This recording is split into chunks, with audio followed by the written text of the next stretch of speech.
Top forward cake বানাতে চাও কিন্তু বানাতে গিয়ে ভয় পাচ্ছ কিভাবে বানাবে? আজকের ভিডিও তোমাদের জন্য, যারা এই টপ ফরওয়ার্ড কেকের ডিজাইনটা বানাতে গিয়ে বারবার ব্যর্থ হচ্ছ কিন্তু পারছো না। সকল টিপস অ্যান্ড ট্রিক সহ আমি ভিডিওয়ে আলোচনা করেছি। ভিডিওটা স্কিপ না করে দেখলে তোমরাও পারফেক্টভাবে একটা টপ ফরওয়ার্ড কেক বানাতে পারবে বাড়িতে অনায়াসেই। দেখো, এখানে যে স্পঞ্জটা আমি ইউজ করেছি আমার লাইভ ক্লাসে বানানো সেই স্পঞ্জ কেকটা, ভ্যানিলা স্পঞ্জে আমি প্রফেশনাল ভ্যানিলা স্পঞ্জ তোমাদের সাথে শেয়ার করেছিলাম।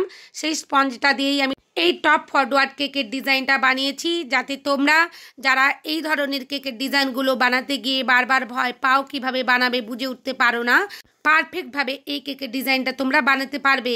দেখো, এখানে আমি কিন্তু হোয়াইট ফরেস্টের উপর রেখে দিয়েছি কেকটার ফ্লেভার। এটা আমি ভ্যানিলা দিয়েই বানিয়েছিলাম, রসমালাই করব ভেবেছিলাম কিন্তু কোনো কারণে করে উঠতে পারিনি। আমি এটা হোয়াইট ফরেস্টের উপরই করে নিয়েছি। আমি যেমন হোয়াইট ফরেস্ট কেকগুলোর মধ্যে হোয়াইট চকলেট গানাশ দিয়ে থাকি আর চকো চিপস দিয়ে থাকি, হোয়াইট চকো চিপস, সেভাবেই আমি এখানে লেয়ারগুলো ভরে নিচ্ছি। আর যেহেতু এটা টপ ফরওয়ার্ড কেক বানাবো, তাই দেখো একটু ভালোভাবেই কিন্তু ক্রিম দিয়ে চারিদিক থেকে একেবারে আমি ফিলিং করে নিচ্ছি। আর খুব সুন্দরভাবে দেখো আমি ভেতরেও চকো চিপস দিয়ে দিলাম।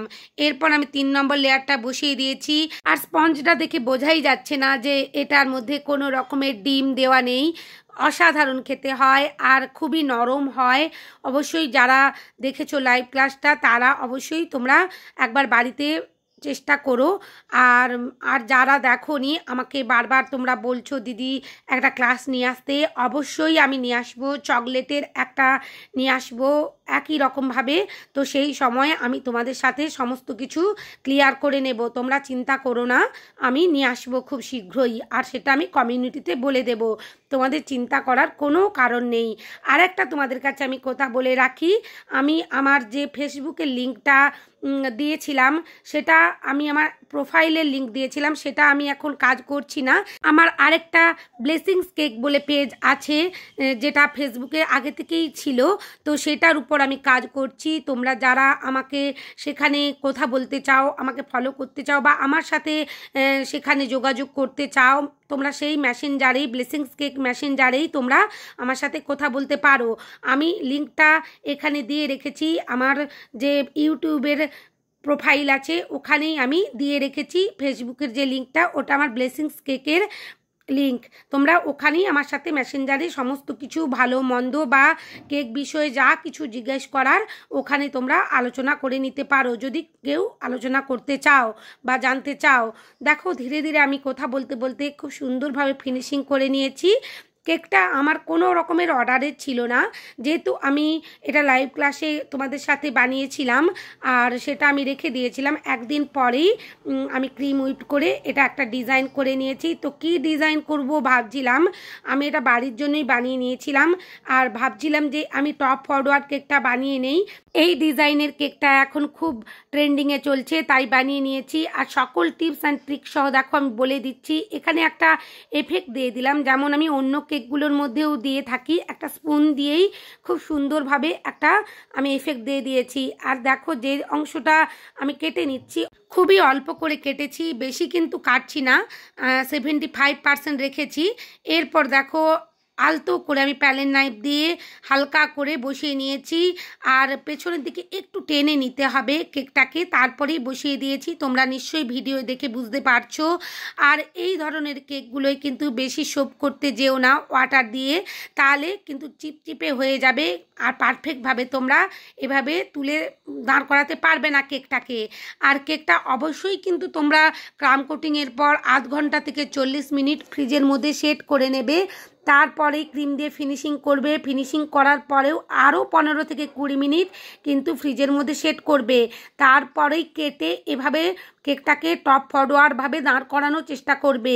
নাহলে কিন্তু তোমরা যদি ফিনিশিং করার সাথে সাথেই কেকটাকে এভাবে করতে যাও, একটা কেটে দাঁড় করাতে যাও, কিছুতেই পারবে না, ক্রিমগুলো চারিদিক থেকে ছেড়ে যাবে। তাই আমি যে কথাগুলো বলছি, যে টিপসগুলো দিচ্ছি, হাতে কলমে আমি যেগুলো নিজে শিখেছি সেগুলোই তোমার সাথে শেয়ার করছি।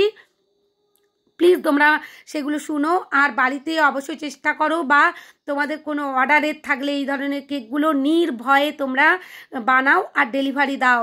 আর অবশ্যই কিন্তু বোর্ডের নিচে একটু ক্রিম লাগাতে ভুলো না যখন তোমরা এই কেকটাকে কাটার পর দাঁড় করিয়ে দেবে, তারপরেই কিন্তু ভালোভাবে সিকিওর হবে আর কখনোই ডেলিভারি দেওয়ার সময় পড়ে যাবে না। দেখো আমার কেকটা কত সুন্দরভাবে দাঁড়িয়ে গেছে, আর আমি কিন্তু খুব কম জল দিয়ে এখানে সোপ করেছি, বেশি জল এখানে দিচ্ছিলাম না। ধীরে ধীরে দেখো আমি এক্সট্রা যে ক্রিমগুলো সাইডের ছিল ভালোভাবে ক্লিন করে নিচ্ছি। এই কেকগুলো একটু ভালোভাবে বোর্ডটা ক্লিন করে নেবে, তাহলে দেখতে ভালো লাগবে। আর পেছনের অংশে একটু ক্রিম দিয়ে আমি স্ক্র্যাপার দিয়ে খুব সুন্দরভাবে একটা জিগজ্যাগ মতন ডিজাইন করে নেব। দেখো এখানে বোঝাই যাবে না যে আমি পরে ক্রিমটা দিয়ে এখানে ফিনিশিংটা করেছি, এত সুন্দরভাবে আমি জিগজ্যাগটা করে নেব। তোমরাও কিন্তু এই টেকনিকগুলো ফলো করো। আর খুবই ধীরে ধীরে কিন্তু এখানে স্ক্র্যাপারটা আমি ইউজ করছি, কখনোই জোরভাবে এখানে কোনো কাজ করা যাবে না, কারণ কেকটা ব্যালেন্সের উপরই এটা আছে। এরপর দেখো এখানে আমি একটা পেওনি ফ্লাওয়ার বসিয়ে দিচ্ছি, তোমরা এখানে এমনি রিয়েল ফ্লাওয়ারও বসিয়ে নিতে পারো, কোনো অসুবিধে নেই। আমার কাছে এরকম আর্টিফিশিয়াল কয়েকটা কেক ডেকোরেশনের জন্য ফ্লাওয়ার কিনে এনেছিলাম, সেটা দিয়েই আমি ডেকোরেশন করে দিয়েছি। এখানে দেখো গোল্ডেন কালারের আর রেড কালারের দুটো ফক্স বলও বসিয়ে দিয়েছি, আর একটা হার্ট শেপও আমি বসিয়ে দিয়েছি। এরপর আমি একটু গোল্ডেন সুগার বল স্প্রেড করে দিচ্ছি দেখো চারিদিকে, আর ভালোভাবে ছড়িয়ে নিচ্ছি। আর এক গোল্ডেন কালারের তবকের মতন, যেটা কেক ডেকোরেশনের জন্য বেকারির যে কোনো দোকানে তোমরা পেয়ে যাবে, সেটা দিয়ে একটা ডেকোরেশন করে দিচ্ছি। তোমাদের যদি আমার এই কেকের ডিজাইনটা ভালো লাগে প্লিজ তোমরা আমার চ্যানেলটা সাবস্ক্রাইব করে দিও, আর পাশে থাকা বেল আইকনটি ক্লিক করতে ভুলো না, যাতে সমস্ত ভিডিওর নোটিফিকেশান তোমাদের কাছে পৌঁছে যায়। লাইক শেয়ার কমেন্ট অবশ্যই করো, তোমাদের লাইক শেয়ার কমেন্ট আমাকে নতুন নতুন কাজ করতে উৎসাহিত করে। এখানে একটু সিলভার ডাস্ট আমি স্প্রে করে নিলাম খুব সুন্দরভাবে, আরও যাতে গ্লেজটা হয় কেকটার মধ্যে। সবাই খুব ভালো থেকো। দেখো যদি ভালো লাগে অবশ্যই কেকের ডিজাইনটা তোমরা ট্রাই করো। অনেক ধন্যবাদ তোমাদের ভিডিও দেখার।